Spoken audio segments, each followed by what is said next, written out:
Hi.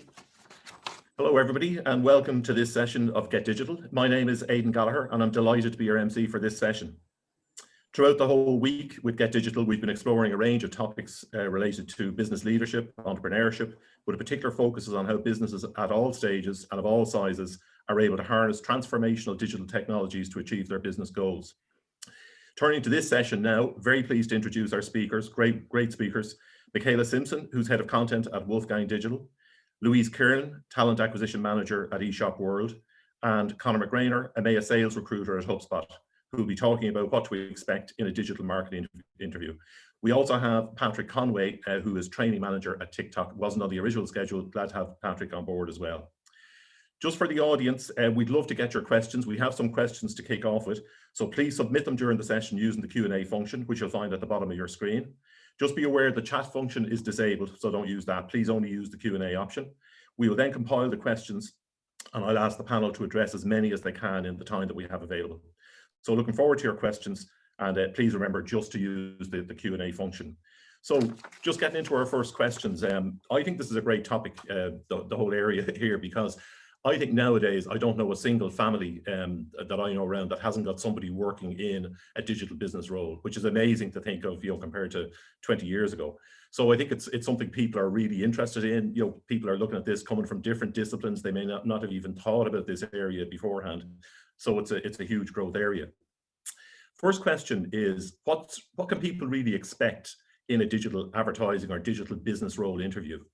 Conor, you might like to take that first. Yeah, perfect. Look, thanks a million, Aidan, for that. And it's great to be here. And I think you kind of mentioned it there, like we've had a real transition in the last year, even more so to the digital space. We're delighted to be in a more digital world now for the people that are working in it. But I suppose to get to your question about kind of what to expect in a digital interview, the first step in the process generally is you're going to apply to a role, or one of the annoying recruiters like myself is going to reach out to you on LinkedIn. You're going to go, oh, there's another message. But if it actually tickles your fancy, they'll probably arrange a phone call for you. Now, in that call, what I'd be expecting in the initial phone call, this is a great opportunity to, sell yourself essentially. But what they're really going to be looking for is like who you are, kind of what your background and experience is, and how it relates to the role. So this can vary if you're going for digital sales or digital marketing or digital advertising.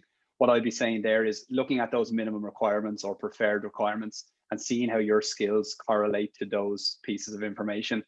What I then expect to see after that is in the initial call is good to speak about notice periods. People sometimes forget that. When are you actually available? If you're a recent grad, are you available in September? Or are you available in, next month? Or are you available yesterday as such? Companies working in that digital advertising space are moving at such a quick pace that they may have a time frame that they need to hire you at. So sometimes that can be very beneficial. And then another piece is obviously location. With the hybrid working models that a lot of companies are taking now, it's probably good to be able to have that initial conversation with the recruiter and talk a little bit more about kind of, where you'd like to be. Do you want to be working remotely in Galway? Do you want to be in Dublin? Do you want a flexible hybrid option? Does the company offer that? It's good to manage those expectations from the first call with the recruiter. I suppose that's what I would be saying from a recruiter standpoint. Maybe someone else might want to jump in on what to expect when they maybe speak to a manager or somebody like that in the next stage in the process, and to really deep dive on the skill set. Nice one, Conor. I can go next, but great intro into the topic. And thanks everyone for having me on. Patrick here, I'm training manager for SMB at TikTok. Most of my recruitment in the last while has obviously been for training specialists. And before that, it was for salespeople. So what I'd mainly be looking for is situational based answers. So I'll ask situational questions as in, what would you do in this situation?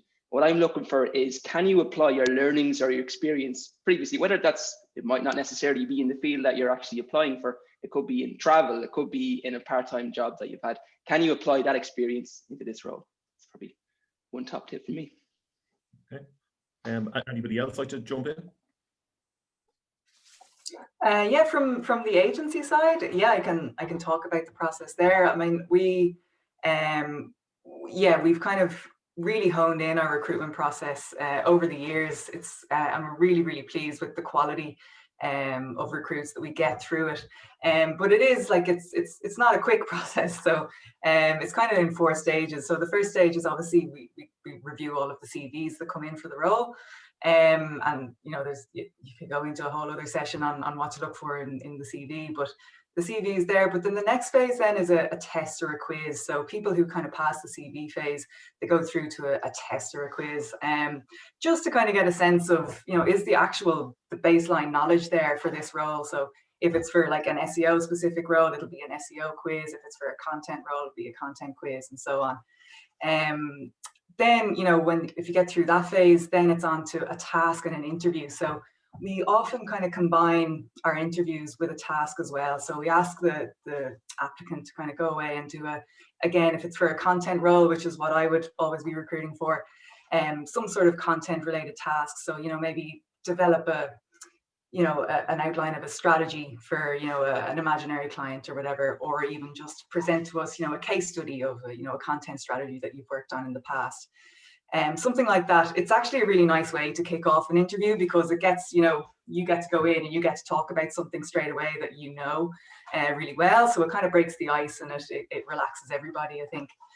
And then the interview, it's kind of the usual. We'll get our standard interview questions in there, strengths, weaknesses, all of that. But it just gives us a chance as well to talk a little bit more detail about, the ins and outs of all of the different projects that you've worked on.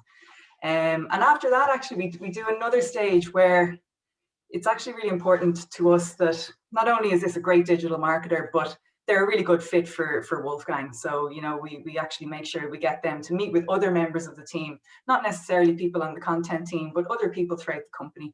And it gives, you a chance as well as the applicant to kind of ask questions of just people like you who are kind of in roles similar to you, and get, ask those kind of questions that make sure for you as well that, not only like that Wolfgang is the right fit for you as well.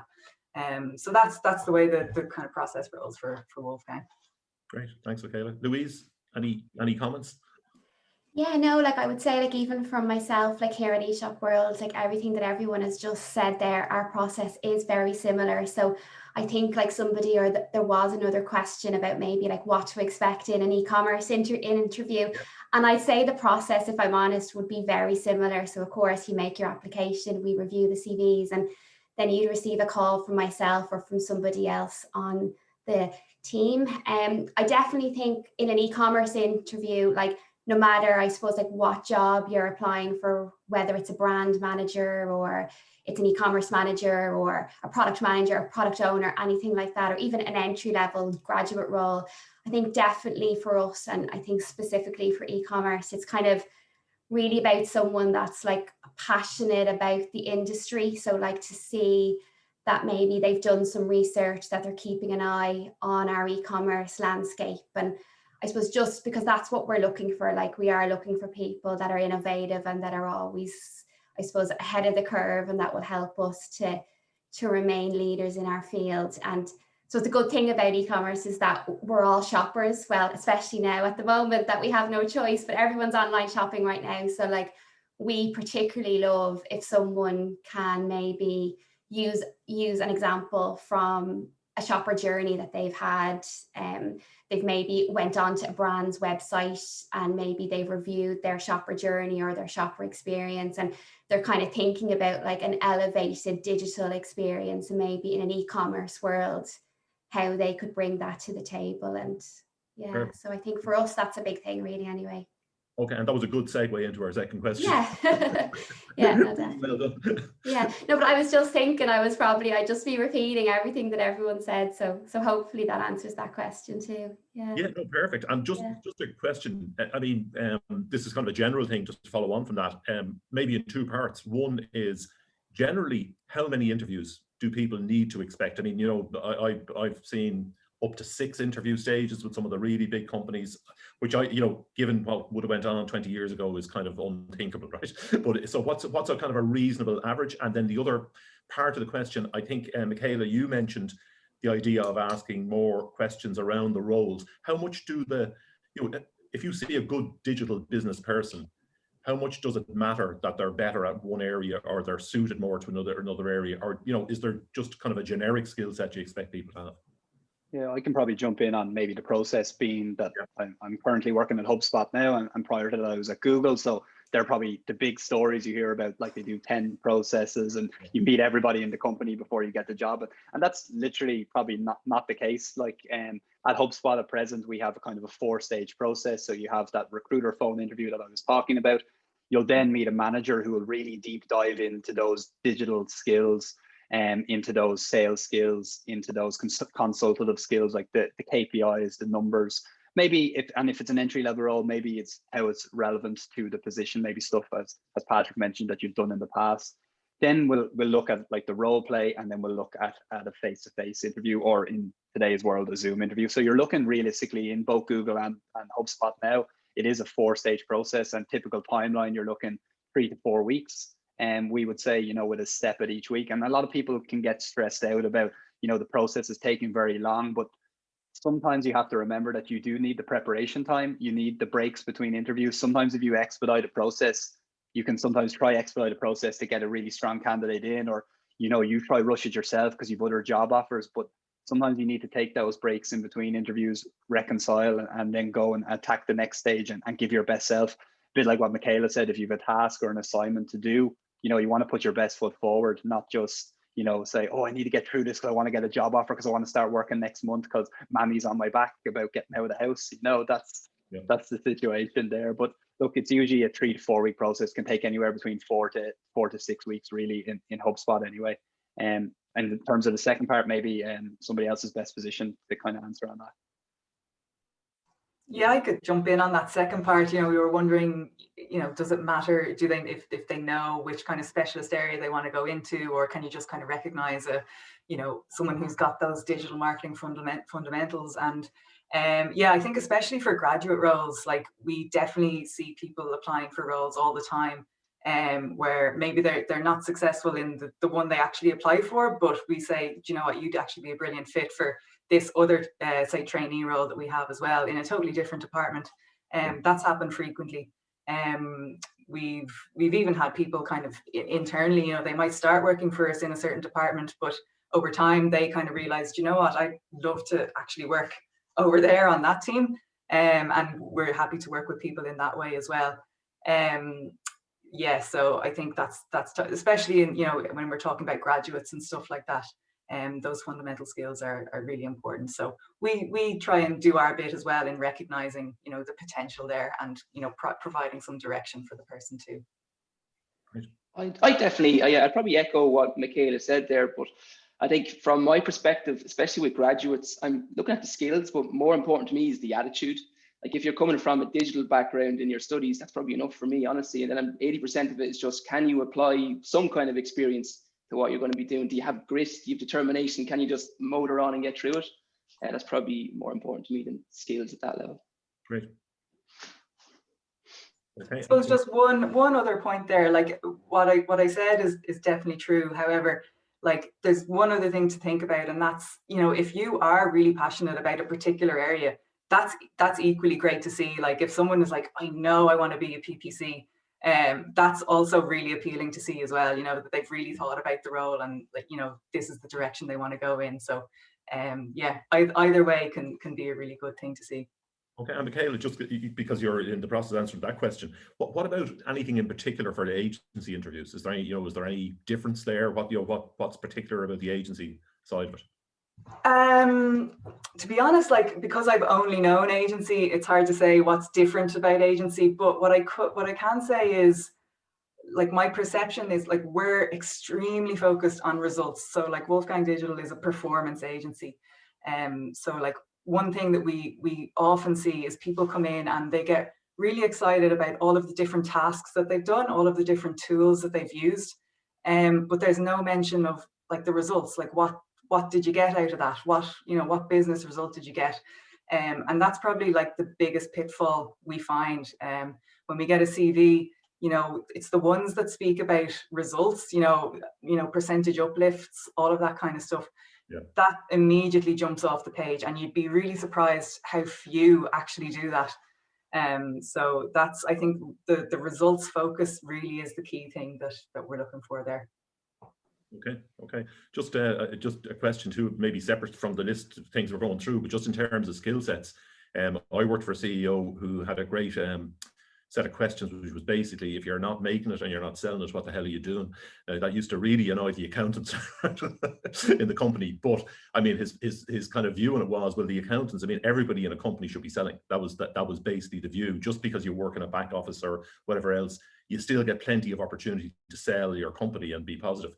How much do you see all these digital marketing, digital business roles? Do you think everybody's selling in the company, or do you really see some of them as being just totally back office and no customer contact? Just interested if anyone has a view on that.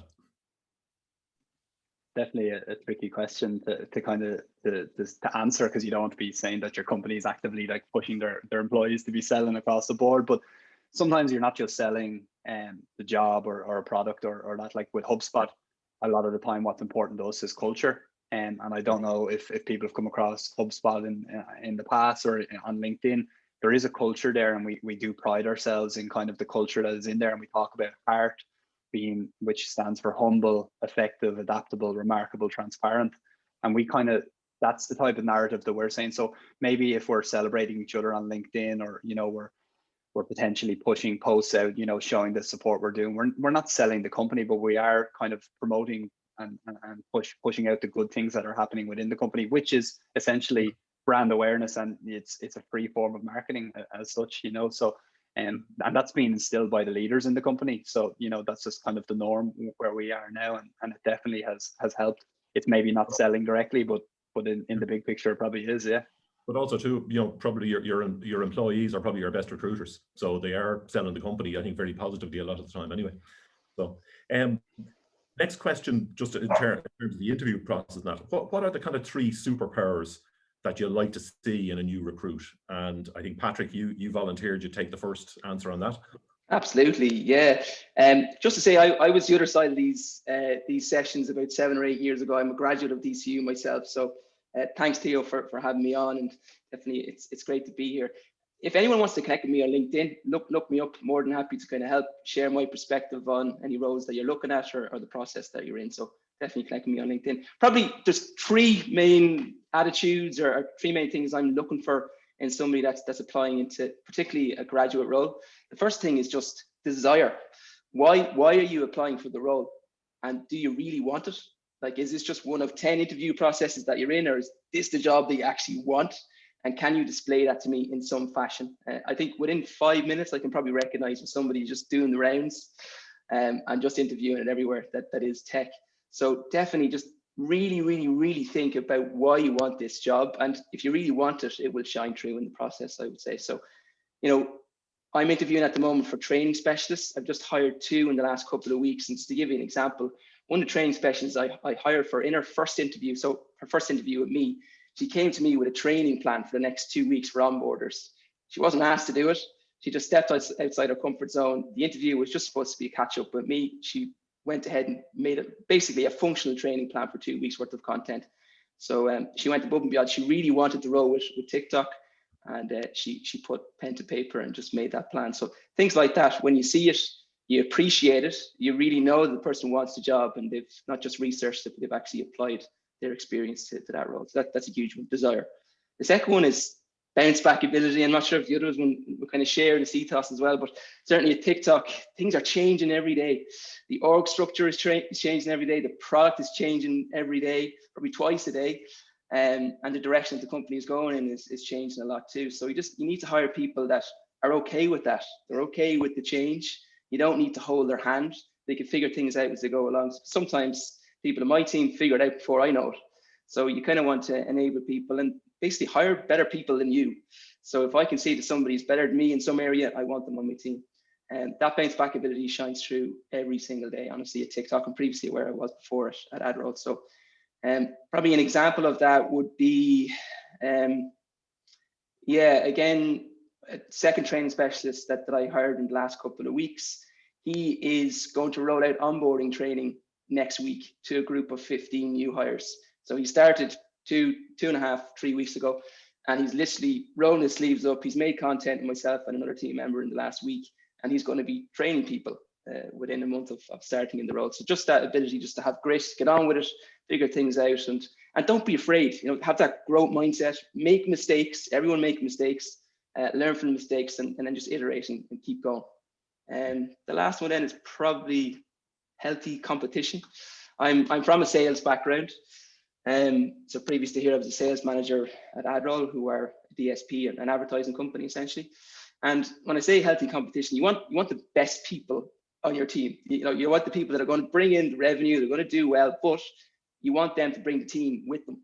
So they're the ones that share, they have the knowledge, but they're not afraid to share with the team, whether it's at one-on-one meeting or team meetings. They just share. They tell everyone everything that they know. So they do well themselves at an individual level, but more importantly, they bring the team along with them. And that's, I put that third, but it's probably the most important thing to me. Okay, anybody else like to jump in on this one? Yeah, I could jump in there. I couldn't agree more with what Patrick was saying about, having that grit and just like getting on with it. And that's kind of, one of the things top of our list as well, just that kind of proactivity, even for graduates. I mean, while there is a lot of learning on the job for our, like say, our trainee roles, and we have a whole curriculum laid out for them, at the same time, we do kind of need them to get stuck in straight away. So definitely like that grit and just, not needing hand holding the entire time is really important. I think one other key thing that we like is so important, and sometimes people maybe forget about it because they, digital kind of sometimes has this sense of being, it's a real nerdy, techie kind of job, but actually communication skills are equally, if not more important than all of the digital techie skills.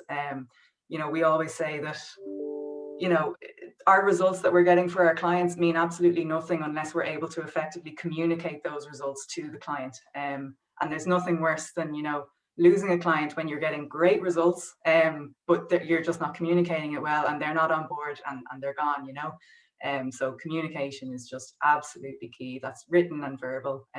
That's kind of why we get people to do a task like a presentation when we do the interview phase as well, because it's really important that they're able to and willing and able to get up and have speak and talk digital marketing clearly in front of you. Okay.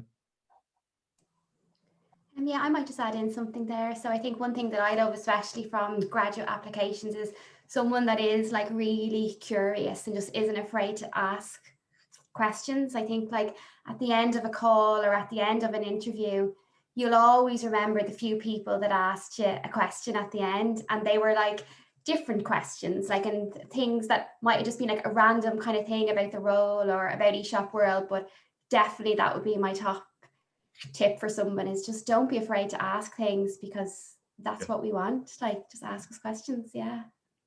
Okay. Yeah, especially on Zoom, I think, Louise, when there's radio silence, sometimes like people get that. You know what I'm talking about? Yeah. Just say something, please. Please, yeah, just ask me anything. Or even I think like people that aren't afraid to kind of share a little bit about themselves or about their personality. And I think that for me is a big thing too, because as much as like we are all about cultural fit, I think for me sometimes it's cultural add. It's like, what can you bring that's a little bit different?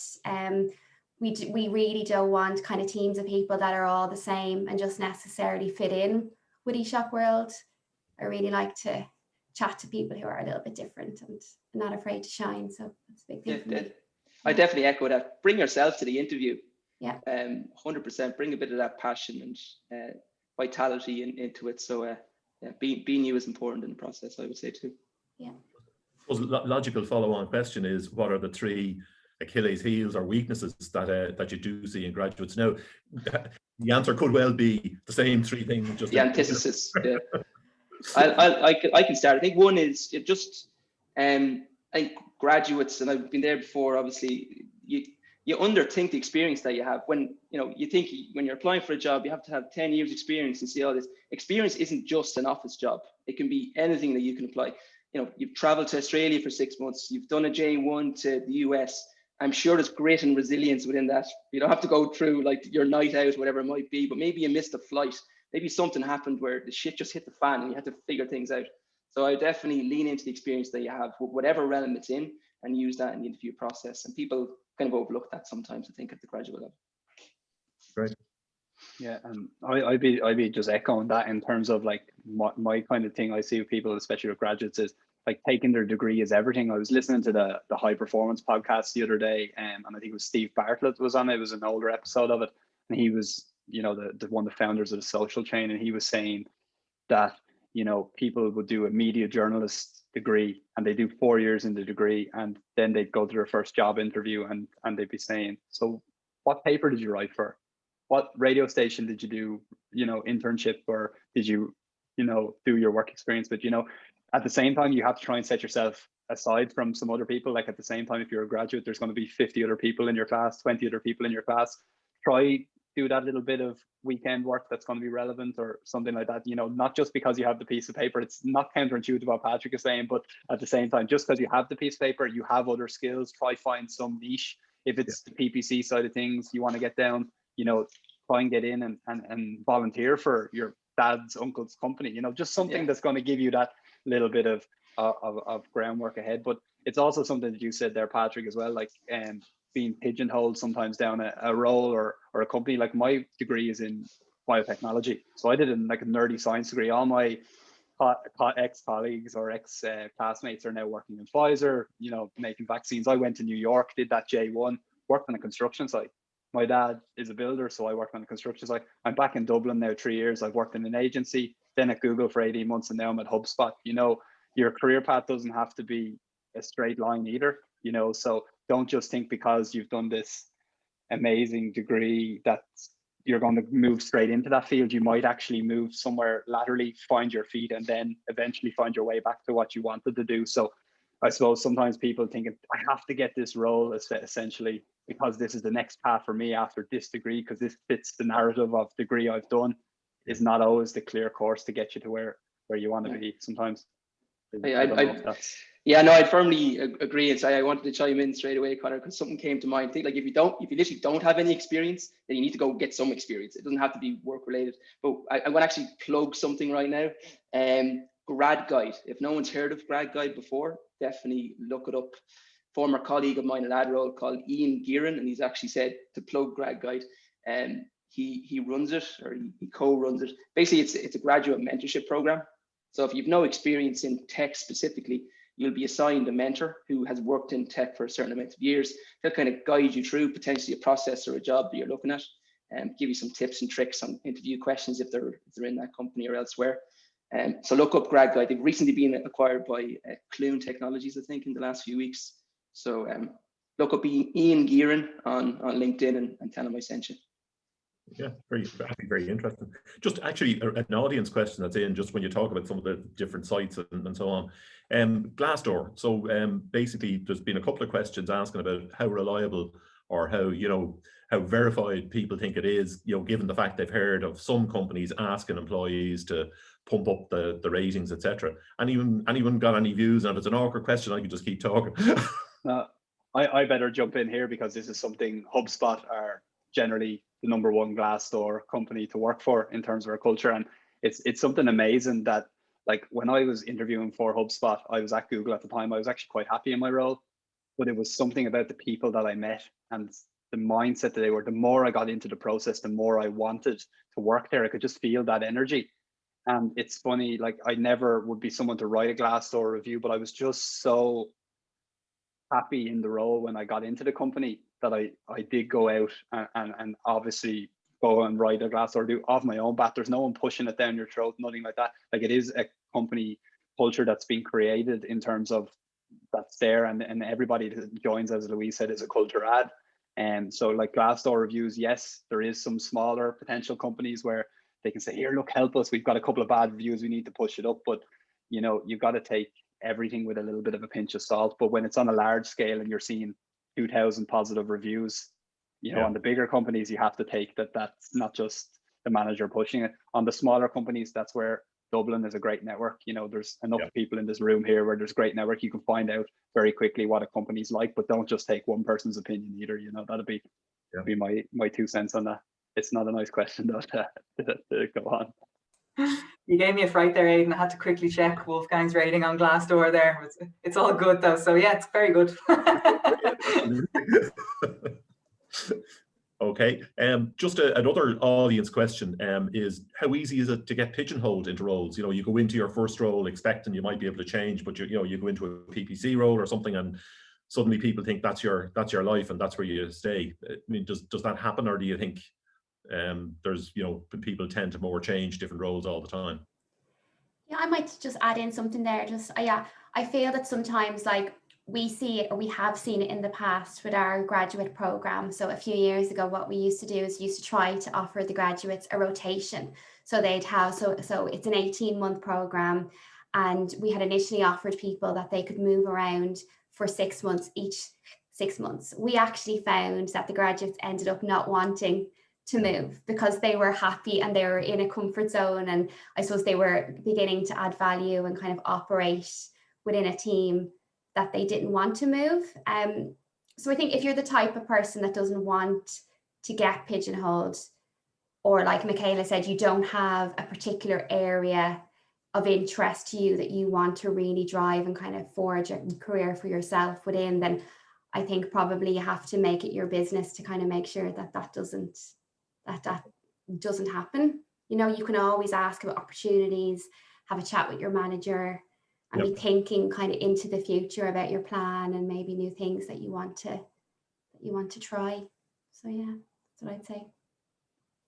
Yeah, and I think like in digital today, you know, if you are someone who's able to pick up skills in all the different kind of niches, that'll really stand to you, because, you know, the best digital marketing comes from, you know, where the channels are best integrated. So, you know, how PPC integrates with paid social, or, you know, how SEO gleans insight from PPC campaigns. Like, kind of having an understanding of all of the different channels really will, you know, give you a bit of an advantage in that regard. Okay. Okay, another audience question. How can I best present my portfolio of digital work in an interview? What's the best format and how in depth should it be? Anybody like to take that one first? I would say just keep it really simple. Like, you know, it's like simple advice, but honestly, you see so many people coming in like 20 slides for the presentation portion of their interview and like text heavy. Just keep it really, really simple. Like have 4 or 5 slides, have maybe an image on each. Obviously we're on Zoom, so if you can use presenter notes, figure out how to use presenter view if that helps you, but don't look as if you're reading from the slides either at the same time. But yeah, oversimplify it. Obviously when you're speaking, you can add a little bit more context as you go, and it will come naturally, hopefully, if you practiced, but don't overcrowd the slides and don't overcrowd the communication of the message. Okay. Anybody else got a view on that? Because I think actually that's quite a key question. You know, it's just advising people how, you know, besides speaking and just presenting themselves, is what actually really works for you guys in terms of then helping the message across. Yeah, I think like in that situation, if I'm the interviewer, I'm not necessarily looking to make sure that they know every piece of content about TikTok or ad or whatever the company is. They don't need to know everything about the product. So, you know, obviously worry about the research to an extent and what's public information. But worry more about Michaela's point, which is the communication, just how you express yourself. Do you use your hands? Do you use, you know, like how do you use the slides? How confident are you in your material? That's what I'm looking for. And I can't speak for everyone, but that's certainly what I'm looking for, rather than validity of the content. Yeah, I remember actually, because like Patrick, I'm a DCU graduate as well, and I remember like I went for a trainee interview with Wolfgang straight after coming out of DCU, and yeah, I remember now that you mention it, it's just brought it back to me now. Obviously this was before COVID, so we were able to meet face to face, but I remember bringing like my big portfolio with me, and it really scared the shit out of them. Like it was I remember like when I got the job, my manager was like, God, yeah, you were like a solicitor showing up with all this stuff. So we didn't go through like all the detail of it. Basically, we just opened up one little piece of it, which I thought they'd be interested to see, which was how we had run a content audit as part of, you know, our practicum. And yeah, I think it really made a big impact, you know. So I think, yeah, obviously you're not going to go through the whole thing, but if there's one little like interesting detail in that that's really relevant to the role you're applying for, that can be a really impressive way to showcase it. Okay. Anyone else, anything to add in that one? So another audience question. I hope this is this is okay to ask. Do you see any difference in terms of gender regarding under and overselling themselves? People under and overselling themselves in interviews.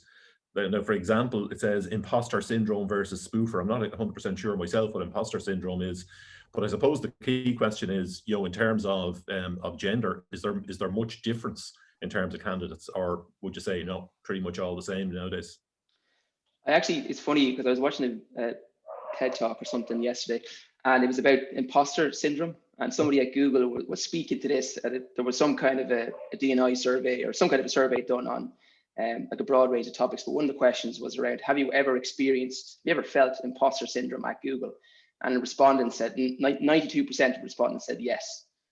So like everyone feels it. Like every day I feel like I'm out of my depth. So when you're in the interview process or whatever you might be doing, don't feel as if nobody else feels it. They probably feel it too. Probably the person interviewed you is probably nervous too.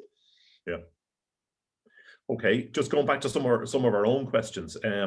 So what kind of proof points do you expect to see in an interview or from an applicant in terms of the different areas, e-commerce, agency, search, advertising? Are there particular proof points you'd look for? Yeah, I can hop in there if you like. I think I kind of touched on the main one earlier, which is results. So, you know, that's definitely a proof point that we look for straight away at every stage through the CV, through the task, and the interview. I think the other big one for agency is just being able to demonstrate that you've got that ability to work under pressure. So agency, you know, you might have 8, 9 different clients that you're working on all at the same time. So there could be a lot to kind of juggle there. And there's always deadlines, there's always targets, you know, things like that. So, you know, you could be a top class digital marketer, but just for some people, agency just doesn't suit them. And that's totally fine. But other people like relish it. They love the fact that, you know, every day is different. They love the fact that there's this pressure on them. So it kind of comes down to, you know, the personality in the end, but yeah, being able to demonstrate that you can work under that pressure, that's really important for us. Okay, anyone else with other points on that? Yeah, like I can just add in, I suppose, in terms of e-commerce, like when we're speaking about e-commerce, like eShop world, like I suppose, like, so we're like an end-to-end solution. So for us, like, it's really good and it's really interesting when we can see that a person, I suppose, can understand the full landscape. So like for us, it's not just about brand awareness, demand generation, the shopper experience, conversion, shopper data. Like we also have payments, we have tax, we've got trade compliance, we've got logistics. Like we're shipping millions of parcels all over the globe. We're accepting payments in multiple different regions and markets. So it's about kind of understanding that bigger picture and kind of where your part of the puzzle kind of fits in. So I think that's a big thing for us. And we've had a crazy year and a half or kind of year really, because just as a result of the current situation, obviously online shopping has went through the roof. So me and my team were quite lucky as people were closing down roles and jobs. We were advertising jobs, we were building out teams. Like I suppose we ramped up. So I think really in the last year, we've hired probably about 200 new people in our offices. So, and we're a small enough company, like we probably have about 500 people working with us now at the moment. So over the course of the last year, we've been very busy. So it's lots of new joiners. So it's about that type of person who's able to work under pressure. And it's hard when you're joining a new job as well from home and you're not sitting in an office, you're not earwigging, you're not meeting people from other teams and kind of things like that. So that person that's able to operate and excel outside their comfort zone is something we'll be looking for signs of that. Yeah. That raises that question. I'd just be interested in everyone's view on it is, you know, how difficult has it been onboarding over the last 12 months? And, you know, are the outcomes different? You know, in other words, the experience is different, but, you know, basically, if you look at the people who are there, you know, joined over the 12 months, would you say they're lacking something because of it, or would you say they'll get to the same place? It's just been a different experience. Yeah, I think probably they personally feel that maybe they're lacking something because they've missed that experience in the office, and they're kind of thinking, God, what's it going to be like when we're back in the office? And even me personally, it's probably not going to be the same, because we're probably never going to have a big full office again where we're going to have everybody in at the same time. Everyone's going to be offering probably a hybrid option, or depends obviously for different roles and different teams. So they will get there in the end. That's what I'd personally say. But I'd say they have probably just missed kind of just on a social side of things, just meeting people outside their own team, yeah, would be a big one, I'd say. Yeah, I can probably attest to that, because I've joined HubSpot in November, so I onboarded completely remotely. And actually before that I was at Google, but I was actually pivoted in the middle of my time from ad sales to Google Cloud, which you wouldn't think. You think they're both under Google. They're actually two other sides of the business. So I've actually done 2 remote onboarding procedures nearly in the last year. And just on my personal experience, like it is a different aspect, but it is something that is coming more and more. You know, companies are becoming better equipped with it. Like the onboarding is now very inclusive. Everybody, you're in breakout rooms with 2 or 3 people. You're spreading out. You're getting to know people. And actually, if something I've noticed, that I'm probably more connected to people in my company than I would have been prior to that, because you sit at the same desk. You maybe chat to the person left or right. You maybe meet the same 2 managers. Now you're in a position where you kind of have to make that conscious effort, but you also get a look into people's lives. Like I can see the pictures in your wall behind you, Aidan. You know, you can see what books are on my bookshelf here. You know, the gym in Patrick's room there now. He's obviously flat out in the gym as well. You know, so you get that real insight into people's lives as well, which has been great too. You know, because I think Louise said it. Like we're never probably going to see a full office structure again. Like HubSpot's already offering this flex, remote, or office space option going forward. So it is something to get used to, and it's probably going to be the norm. But I think, you know, graduates are going to be in a great position in one sense that they've done their last 2 years more or less online learning. So they're probably going to be more advanced than any of us at building those relationships, at building that rapport and hitting the ground running, more so than us experienced workers that maybe, you know, had to go from every day being in the office, heating your lunch up in the microwave, to now wearing pajamas on the bottom half every single day and slippers. You know, it's a completely different dynamic. So it's you know, I wouldn't be something I'd be worried about, and companies are definitely equipped to deal with it for sure. I'll probably add to Connor's point and disagree with the last point.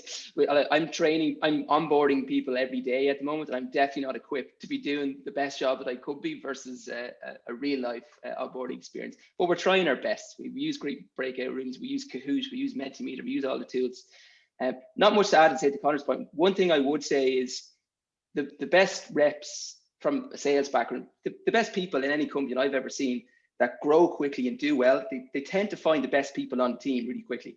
So they like seek out whoever's the top seller, the top account manager, or whatever that role is. If it's in an agency, the top person at PPC, they seek out that person early, and they go for a coffee with them, or they go for a beer with them, or they go for a walk, whatever you're into. Obviously we can't do that now in a virtual environment, but you'll still be able to figure it out. You'll see the numbers, you'll see the revenues coming in, you'll be able to find out who the top people are. So I would say just think outside the box, figure out how you can figure out who those people are, and definitely connect with them in the virtual environment if it's not the real life environment. But figure out a way of doing that would be my suggestion. Great. Okay. Just another audience question. I think we touched on this earlier. Somebody did comment on it. What are you looking for in a CV? Do you use CV scanners to filter out ones that don't use the buzzwords you're looking for, or whatever? Anyone like to take that first? I can jump in or go on, Lisa. No, sorry, you go ahead if you want. I was just going to say that no. So personally, like we definitely don't use CV scanners. But that would be why I would say it's probably very important to kind of make sure that your CV is on point, and just making sure that you are highlighting kind of those key things at the top of your CV, whether or not it's a quick kind of little profile or it's just some points, because that will really help a recruiter or somebody that is reviewing, I have to say, in some situations, a crazy amount of CVs. I'd say for cover letters as well, like we closed applications for our graduate program a few weeks ago now, but we've just finished reviewing, I'd say probably about like 2,500 CVs, and the amount of cover letters that I'd say that people send in, like about 50% of those applicants had a cover letter. And I've got mixed opinions on a cover letter. I think they're probably redundant, if I'm honest. I don't know how often a cover letter would make its way to a hiring manager or a hiring team. It's in the system, but they probably don't go and look at it. But if you're going to do a cover letter, I would be making sure that it is relevant to the role that you're applying, and that it's not just like a template cover letter, because there's just no point in sending it if you're going to. But something short, I think, could work. Yeah, something short and sweet, introducing yourself, who you are, what you're looking for, why you think you're a fit for the role. I think that's worthwhile. But yeah, 100% agree, Louise. Like, I review all my applicants for every role that I'm covering across a lot of the MEA regions here, and it is a high volume. Yeah. But like that, we get about 50% applicants have cover letters. I'll be completely transparent. I would very rarely read them, and it's not in that sense, because you're looking for the relevant experience on the CV, and like Louise said, putting that personal, profile and that quick summary of you is really important. Like, sales graduate and this, that, and the other. But one quick mistake that I do notice people make, because and I know myself, when you're looking for a job, you're applying not the one place. You're not just sending one application out unless you're this driven person that wants it. And I see it a lot where people write a cover letter or on their CV, account manager seeking, or experienced account manager seeking account manager position. And the job isn't an account manager position, it's a completely different position, but they had tailored their CV for another job. Just to be a little bit more conscious that, when you don't have that attention to detail, when you're putting your CV in, I know it's strenuous. I understand if you're sending 6 or 7 CVs out, you want to just batch the same one out, but that extra 30 seconds to even tailor it or personalize it, that tiny little piece for the company you're going, will stand you in the long run, I think. And again, we make a decision. I think if there's a reports done on it, that sometimes you can make a decision in the first 10 seconds sometimes of a CV when you're reading it.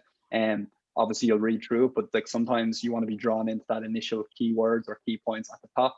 And if you see someone looking for a job that's not the job that they've applied for, that's probably a red flag from the outset. So just something to keep in mind for those in the kind of audience.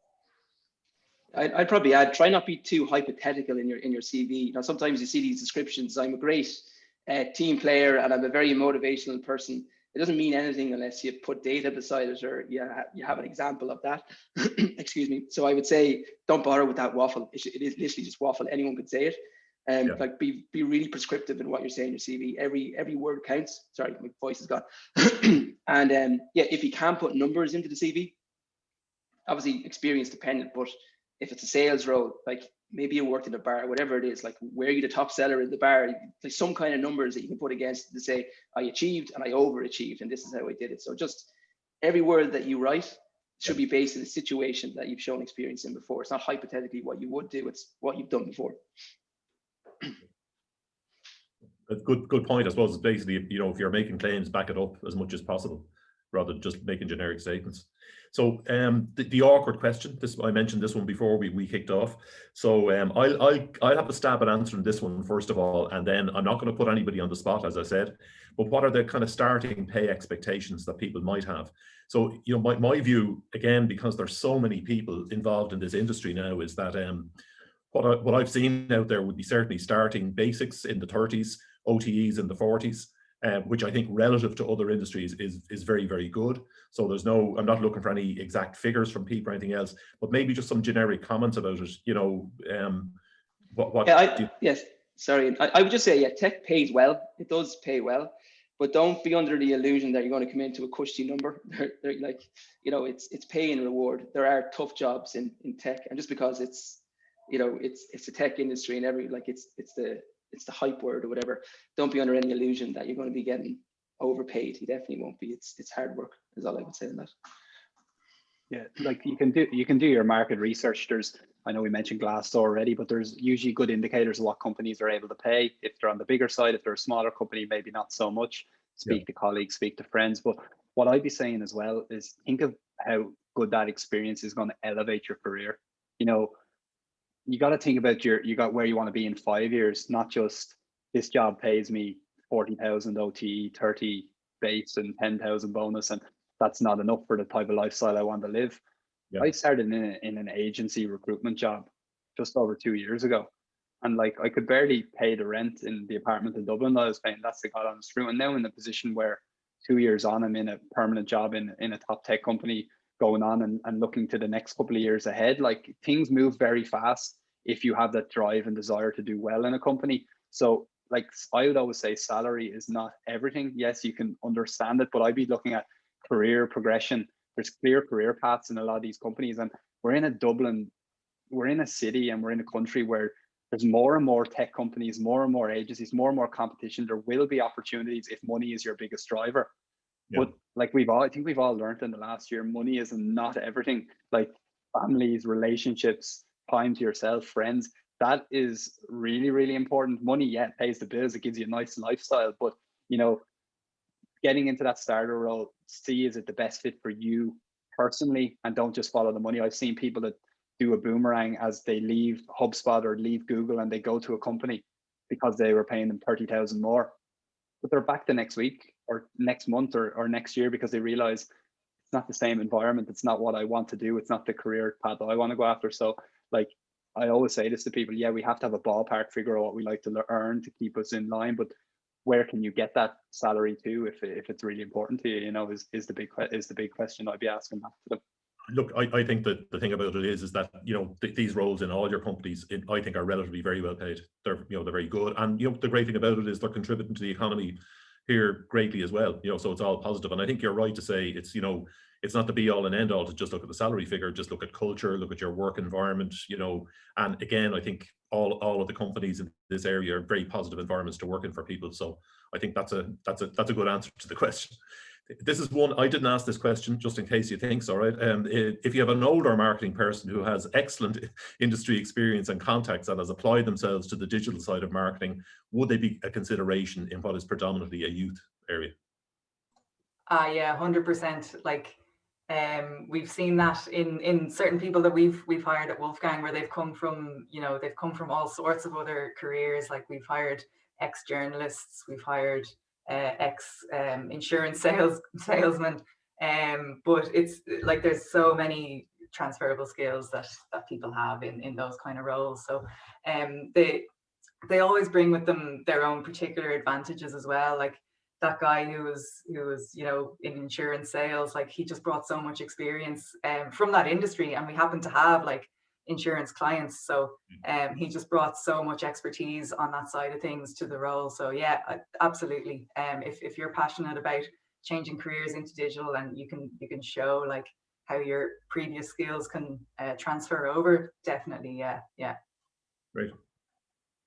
Okay, and we're actually coming close to our time, so I think we've just over 5 minutes left.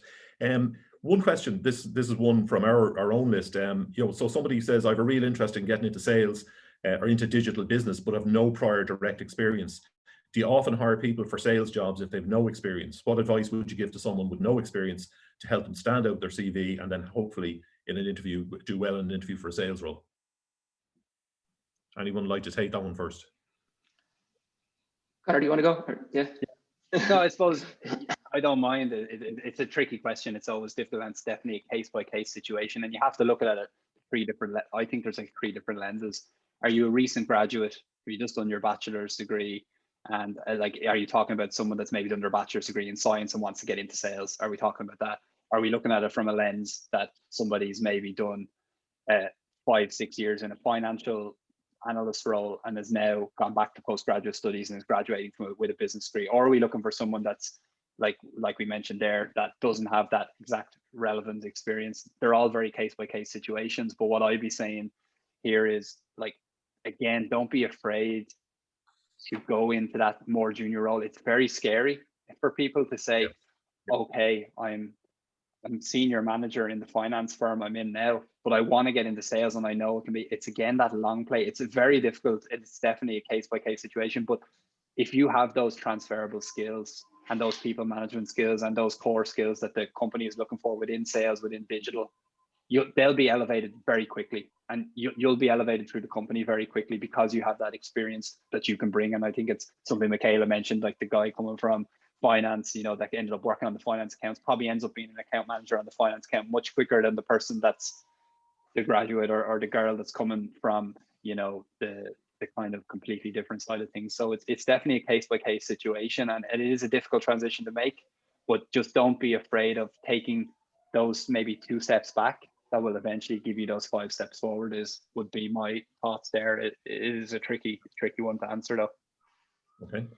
Yeah, I just say it depends on how you define sales. So like there's various different types of sales roles. So probably like as a graduate, the sales role that you're looking at is like a sales development role or a business development role. HubSpot are the masters at that stuff, inbound marketing. But yeah, you probably do need a level of experience before that, but it doesn't have to be the bells and the whistles. It could just be the internship. It could be the graduate program, something like that is probably enough to get on the radar for a sales development role. Will you walk into an account executive role, which is like a full sales role? 100% not. You'll probably have to do an SDR, like an outbound prospecting role first before you get into an AE role. Like my journey into tech was, I started as a support specialist. I was answering reactive tickets for ad role. Then I moved into sales, account management, and then winded up in training. So just get your foot in the door. Is that it? Get your foot in the door, and then the world is your oyster once you're in the company, most likely. Okay. Yeah, we're just nearly at the end of our time. There was one last audience question. What would you advise or expect to see on LinkedIn profiles? Anyone like to take that first?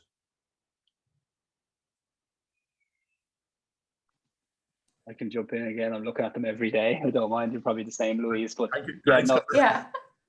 it's like the CV. It's get those bullet points, clear, concise, what you're doing on a day-to-day basis. You know, what is your role? Like some people like to put in, you know, I'm account executive at HubSpot, and then it says HubSpot is a lead marketing inbound tool.